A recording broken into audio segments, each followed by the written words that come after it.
Di tengah hiruk-pikuk kehidupan modern, kota Solo tetap berdiri megah dengan sejarahnya yang panjang. Sebuah kota yang menyimpan jejak peradaban besar, tempat di mana budaya Jawa berkembang, diiringi gemuruh peristiwa yang membentuknya. Dari keraton yang megah hingga pasar-pasar tradisional yang masih bertahan, setiap sudut Solo menyimpan kisah yang tak lekang oleh waktu. Namun, perjalanan panjang Solo sebagai pusat kebudayaan dan pemerintahan tak selalu berjalan mulus. Di balik keindahannya, terdapat babak kelam dalam sejarah yang mengubah arah perkembangan kota ini. Salah satu peristiwa yang paling berpengaruh adalah Geger Pecinan, tragedi berdarah yang mengguncang Batavia dan menjalar hingga ke tanah Jawa. Geger Pecinan adalah salah satu tragedi paling memilukan dalam sejarah, terutama bagi komunitas Tionghoa di Batavia pada abad ke-17. Peristiwa ini bermula dari krisis ekonomi dan politik yang melanda VOC pada masa itu. Dalam pemerintahan Johannes Camhuis, tepatnya pada 21 Mei 1690, VOC mulai membatasi arus masuk pendatang Tionghoa ke Batavia karena jumlah mereka yang terus meningkat.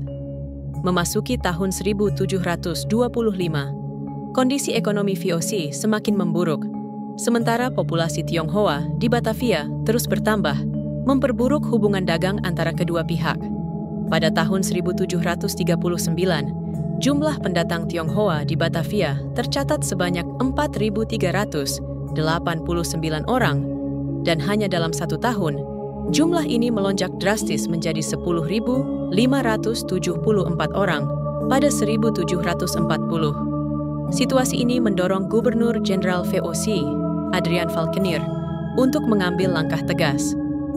Pada 25 Juli 1740, ia mengeluarkan kebijakan yang memberikan wewenang kepada Kapiten Cina untuk mengawasi komunitas Tionghoa. Para petugas ini melakukan razia, menangkap, serta memeriksa orang-orang Tionghoa yang dianggap mencurigakan. Mereka yang tidak memiliki pekerjaan atau dianggap sebagai beban ekonomi dipulangkan ke Tiongkok atau diasingkan ke Ceylon, Sri Lanka, untuk bekerja sebagai buruh di perkebunan dan tambang. Namun, ada pula laporan bahwa banyak dari mereka dibuang ke laut. Ketidakadilan ini memicu keresahan dan kemarahan di kalangan masyarakat Tionghoa. Puncaknya, pada 7 Oktober 1740, mereka melakukan perlawanan yang dipimpin oleh Wang Taipan, atau yang dikenal sebagai Kapiten Sepanjang. Serangan ini merupakan balasan atas penangkapan dan perlakuan kejam VOC terhadap etnis Tionghoa yang telah menyebabkan banyak korban jiwa. VOC merespons dengan kekerasan lebih besar. Pada 9 Oktober 1740, pasukan Belanda melakukan pembantaian besar-besaran, menggeledah rumah-rumah warga Tionghoa, merampas harta benda mereka, membakar warung-warung, dan membunuh ribuan orang tanpa pandang bulu. Kapiten Sepanjang yang berhasil meloloskan diri, kemudian menyebarkan berita tentang tragedi ini ke berbagai daerah di Jawa. Ia mencari dukungan untuk melawan VOC, hingga akhirnya tiba di Keraton Kartasura dan bertemu dengan Pakubawana II pada awal tahun 1740. Pakubawana II setuju untuk bergabung dalam perlawanan terhadap VOC. Namun, setelah beberapa bulan, ia mulai menyadari dominasi militer VOC yang jauh lebih kuat, membuat situasi semakin sulit bagi pihaknya.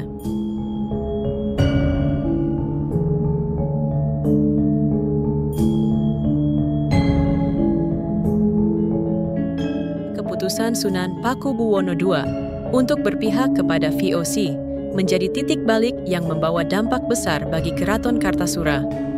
Alih-alih mempertahankan kekuasaannya dengan dukungan rakyat, ia memilih untuk bekerja sama dengan VOC, yang saat itu telah menunjukkan dominasinya di Semarang dan berhasil mengalahkan para pejuang Tionghoa.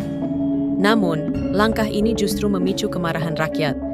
Pada tahun 1740, kelompok perlawanan yang terdiri dari masyarakat Tionghoa dan para pejuang pribumi mulai bergerak untuk menggulingkan Pakubuwono II.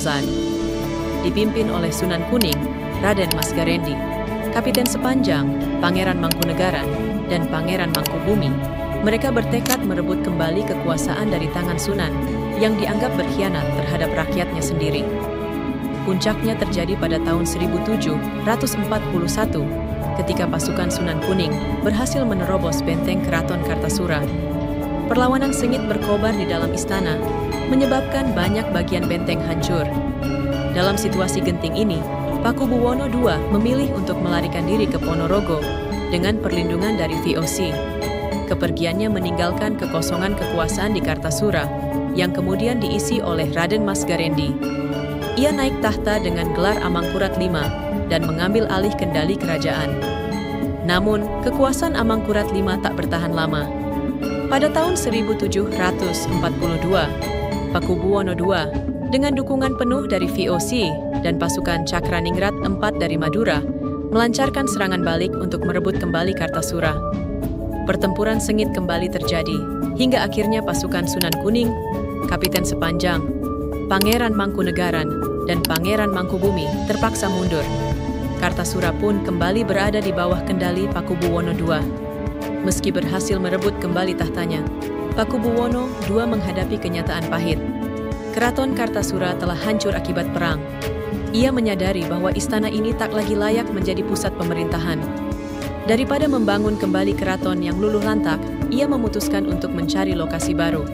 Pakubuwono II kemudian memindahkan pusat pemerintahan ke arah timur, dekat dengan aliran Sungai Bengawan.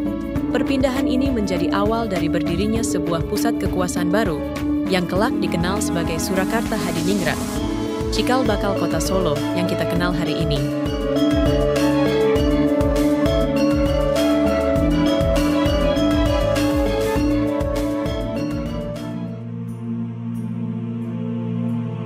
Melihat kerusakan yang parah, Pakubuwono II memutuskan untuk memindahkan pusat pemerintahan dari Kartasura ke lokasi yang baru, yaitu Desa Sala. Desa ini telah ada sejak lama, sebelum pendirian Keraton Surakarta.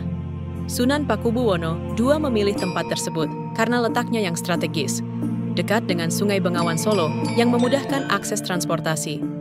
Untuk mendirikan keraton baru, Sunan Pakubuwono II membeli tanah milik Ki Gede Sala dengan harga 10.000 gulden. Nama Desa Sala sendiri berasal dari banyaknya pohon sala yang tumbuh di sekitar daerah ini. Pohon sala yang mirip dengan pohon pinus dikenal pula dengan sebutan pohon peluru meriam oleh masyarakat setempat. Proses perpindahan Keraton Kartasura ke Desa Sala berlangsung pada 17 Februari 1745. Peristiwa ini menandai lahirnya kota Surakarta, yang kemudian dikenal sebagai Solo. Keraton yang berdiri di tanah Desa Sala ini tetap mempertahankan nama yang mirip dengan keraton sebelumnya, yaitu Keraton Kartasura. Namun, nama baru yang dipilih untuk keraton tersebut adalah Keraton Surakarta. Nama ini merupakan kebalikan dari nama keraton sebelumnya, dengan kata Sura yang berarti berani, dan Karta yang berarti makmur. Tujuan dari pemilihan nama ini adalah untuk mengubah nasib dan membawa keberuntungan baru bagi kerajaan. Namun, meskipun Keraton Surakarta menjadi wajah baru kerajaan Mataram Islam, masa kejayaannya tidak bertahan lama. VOC yang melihat kekuatan pasukan yang dipimpin oleh Pangeran Mangkubumi dan Pangeran Sambernyawa merasa terancam dan khawatir akan potensi kekacauan yang bisa terjadi. VOC pun mengajak Pangeran Mangkubumi untuk berunding secara diam-diam di sebuah tempat di Karanganyar, yang dikenal dengan nama Giyanti. Pada 1755, terjadi perjanjian Giyanti, yang berisi bahwa Pangeran Mangkubumi diberikan sebagian wilayah di selatan, dan diangkat menjadi raja baru, yang sederajat dengan raja di Surakarta. Pangeran Mangkubumi kemudian dikenal sebagai Hamengkubuwono, satu dari kerajaan Kesultanan Yogyakarta.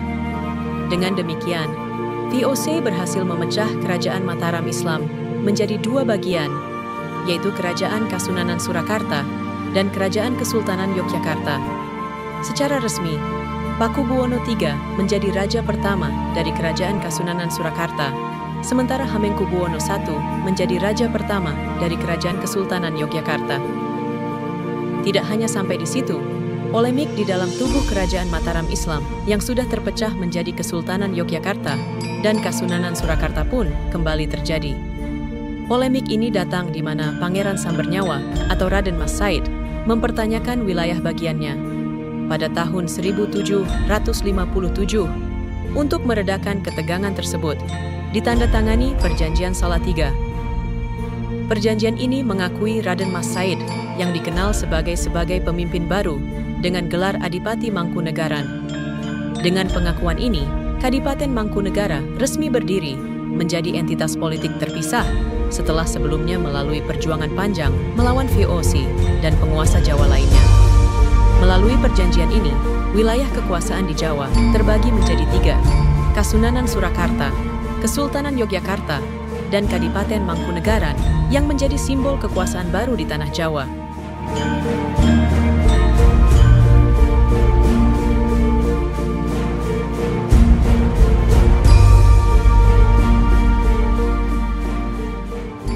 Raja yang paling memegang kekuasaan terlama di Keraton Surakarta merupakan Sunan Pakubuwono X. Pakubuwono X yang bernama asli Gusti Raden Mas Sayyidin Malikul Kusna merupakan putra dari Pakubuwono IX. Dia lahir pada 29 November 1866 dan memimpin Keraton Solo sejak 1993 hingga 1939. Pakubuwono X adalah raja yang memimpin Keraton Surakarta pada awal abad ke-20 dan dianggap sebagai sosok yang bersinar karena kemampuannya membawa perubahan besar dalam kerajaan tersebut.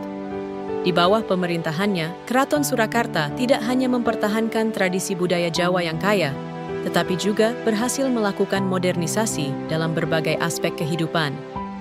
Salah satu pencapaian terbesar Pakubuwono X adalah perhatian besar yang diberikan pada pendidikan, di mana ia mendirikan sekolah-sekolah untuk memajukan pengetahuan di kalangan rakyat Surakarta, membuka akses pendidikan lebih luas bagi kaum pribumi. Selain itu, ia juga berupaya memperbaiki infrastruktur kota dan memperkenalkan berbagai inovasi yang menandai transisi menuju modernitas. Selain kemajuan sosial dan ekonomi, Pakubuwono X juga dikenal sebagai pelindung seni dan budaya Jawa, yang membuat Keraton Surakarta tetap menjadi pusat kebudayaan yang dihormati di Indonesia. Dengan kebijakan yang berpihak pada kesejahteraan rakyat dan tekad untuk membawa Keraton Surakarta ke era baru, Pakubuwono X benar-benar menjadi raja yang bersinar, tidak hanya dalam hal politik, tetapi juga dalam memelihara dan memajukan budaya yang menjadi kebanggaan masyarakat Surakarta.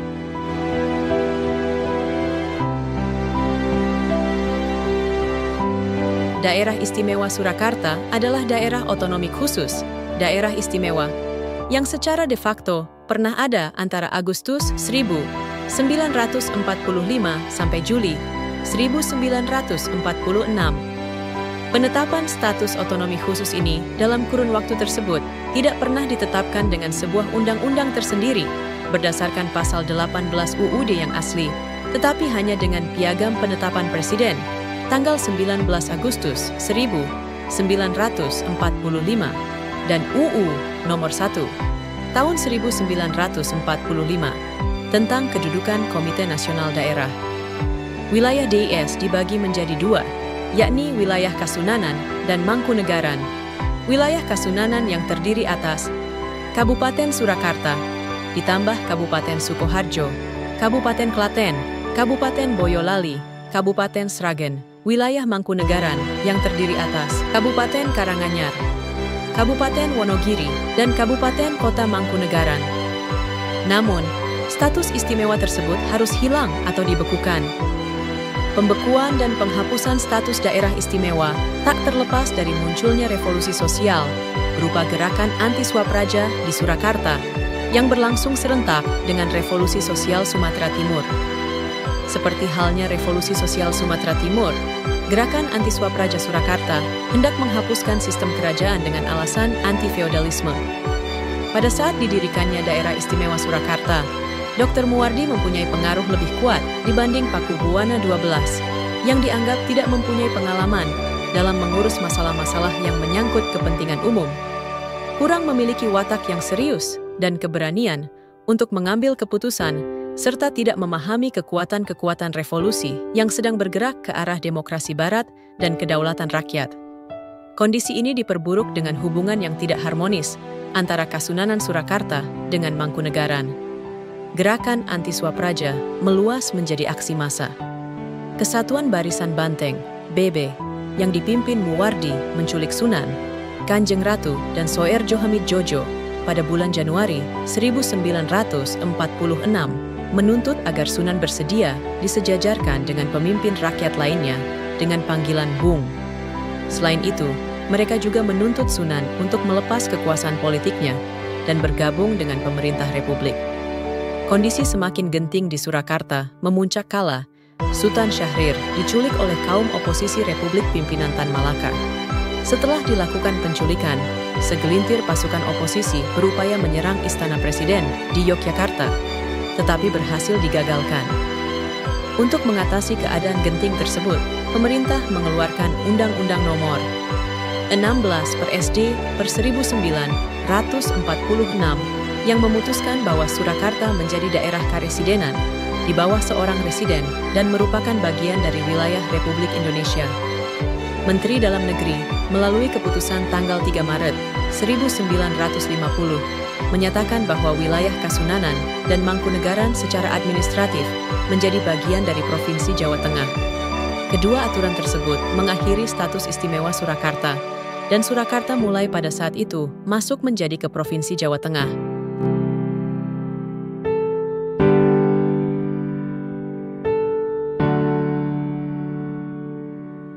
Tak dapat dimungkiri, perjalanan sejarah Solo tidak selalu berjalan damai, karena kota ini pernah menjadi saksi berbagai konflik dan perlawanan berdarah. Serangan umum Surakarta pada 7–10 Agustus 1949 bukan sekadar peristiwa militer, tetapi juga bagian dari sejarah panjang terbentuknya kota Solo sebagai pusat perlawanan dan kebudayaan. Peristiwa ini menunjukkan bahwa Solo tidak hanya memiliki warisan kerajaan, tetapi juga semangat perjuangan rakyat yang terus hidup dalam berbagai periode sejarah. Salah satu tokoh kunci dalam serangan ini adalah Letkol Slamet Riyadi, seorang pejuang muda yang memainkan peran penting dalam mempertahankan kedaulatan Indonesia. Sejak zaman Kerajaan Mataram Islam, Solo, Surakarta, telah menjadi pusat politik dan kebudayaan di Jawa. Meskipun kemudian terbagi menjadi Kasunanan dan Mangkunegaran, semangat perlawanan tetap kuat di kalangan rakyatnya. Dalam berbagai periode sejarah, Solo menjadi saksi perjuangan melawan dominasi asing, baik pada era kolonial maupun revolusi kemerdekaan. Dalam konteks ini, lahirlah sosok pejuang seperti Slamet Riyadi yang meneruskan tradisi perlawanan rakyat Solo. Pada masa revolusi kemerdekaan, Solo menjadi salah satu kota yang aktif dalam perlawanan terhadap Belanda. Letkol Slamet Riyadi sebagai Komandan Brigade 26 Divisi 4 TNI, memimpin serangan umum Surakarta dengan strategi gerilya yang cerdas dan efektif. Di bawah kepemimpinannya, pasukan TNI dan Laskar Rakyat berhasil menyerang posisi-posisi strategis Belanda, membuat mereka kewalahan, dan memperkuat posisi Republik Indonesia dalam perundingan internasional. Serangan umum Surakarta tidak hanya berdampak pada aspek militer, tetapi juga membuktikan kepada dunia bahwa rakyat Indonesia tidak akan menyerah pada penjajah. Keberhasilan serangan ini sejalan dengan serangan umum 1 Maret 1949 di Yogyakarta, yang menjadi salah satu faktor penting dalam menguatkan posisi Indonesia di Konferensi Meja Bundar, KMB. Peran Slamet Riyadi dalam peristiwa ini membuatnya dikenang sebagai salah satu pahlawan nasional yang berasal dari Solo. Setelah kemerdekaan, semangat perjuangan Slamet Riyadi tetap menjadi inspirasi dalam perkembangan kota Solo. Namanya diabadikan sebagai nama jalan utama di kota ini, serta dalam berbagai monumen dan institusi pendidikan. Warisan perjuangannya tidak hanya mengukuhkan Solo sebagai kota bersejarah, tetapi juga sebagai kota yang terus berkembang dengan kesadaran akan pentingnya menjaga kemerdekaan dan kedaulatan. Serangan umum Surakarta dan peran Slamet Riyadi merupakan bukti bahwa Solo bukan hanya kota dengan warisan budaya yang kaya, tetapi juga kota yang dibangun di atas semangat perjuangan dan ketahanan. Peristiwa ini menjadi salah satu fondasi penting dalam membentuk identitas Solo sebagai kota yang memiliki kesadaran sejarah tinggi dan terus berkembang dalam menghadapi perubahan zaman. Setiap 17 Februari, kota Solo merayakan hari jadinya dengan penuh kebanggaan sebagai salah satu kota paling nyaman dan harmonis di Indonesia. Sejak didirikan pada tahun 1745 oleh Sunan Pakubuwono II, Solo telah berkembang menjadi kota yang mempertahankan tradisi, tetapi tetap terbuka terhadap perubahan zaman. Kini, Solo dikenal sebagai kota yang ramah, dengan biaya hidup yang relatif terjangkau, lingkungan yang aman, serta infrastruktur yang semakin tertata. Kenyamanan ini tidak hanya dirasakan oleh warganya, tetapi juga menarik banyak pendatang untuk tinggal, belajar, atau sekadar menikmati suasana khas Kota Bengawan. Seiring bertambahnya usia, Solo terus membuktikan diri sebagai kota yang mampu menjaga keseimbangan antara sejarah, budaya, dan modernitas. Sebagai kota yang lahir dari akar sejarah panjang, Solo juga dikenal sebagai kota yang penuh toleransi. Kehidupan sosial masyarakatnya yang beragam berjalan dengan damai, mencerminkan filosofi Jawa yang menjunjung tinggi nilai kebersamaan dan gotong royong. Berbagai kegiatan budaya dan keagamaan dapat berlangsung dengan harmonis, mencerminkan betapa kuatnya toleransi antar warga. Setiap perayaan ulang tahun kota ini menjadi momen penting untuk merayakan persatuan dan kebinekaan, dengan berbagai acara yang melibatkan masyarakat dari berbagai latar belakang. Tak hanya sekadar seremonial, peringatan Hari Jadi Solo menjadi pengingat bahwa kota ini terus bergerak maju dengan tetap menjaga nilai-nilai luhur yang telah diwariskan oleh para pendahulu. Di usia yang semakin matang, Solo semakin berkembang menjadi pusat ekonomi kreatif dan pariwisata yang menarik. Pemerintah kota bersama masyarakat terus mendorong inovasi dalam berbagai sektor, mulai dari industri batik, kuliner, seni pertunjukan, hingga teknologi. Dengan warisan budaya yang kaya, serta semangat kolaborasi yang kuat, Solo tidak hanya menjadi kota yang nyaman untuk ditinggali, tetapi juga memberikan peluang bagi siapa saja yang ingin berkembang. Perayaan 17 Februari bukan sekadar memperingati hari lahir sebuah kota, tetapi juga merayakan pencapaian Solo sebagai kota yang harmonis, penuh toleransi, dan siap menghadapi masa depan dengan optimisme. Teman super, jangan lupa untuk like, komen, subscribe, dan tekan tombol lonceng untuk mendapatkan video menarik lainnya. Jangan lewatkan dan tetap saksikan terus Suara Peristiwa ya. Di balik peristiwa, pasti ada yang bersuara.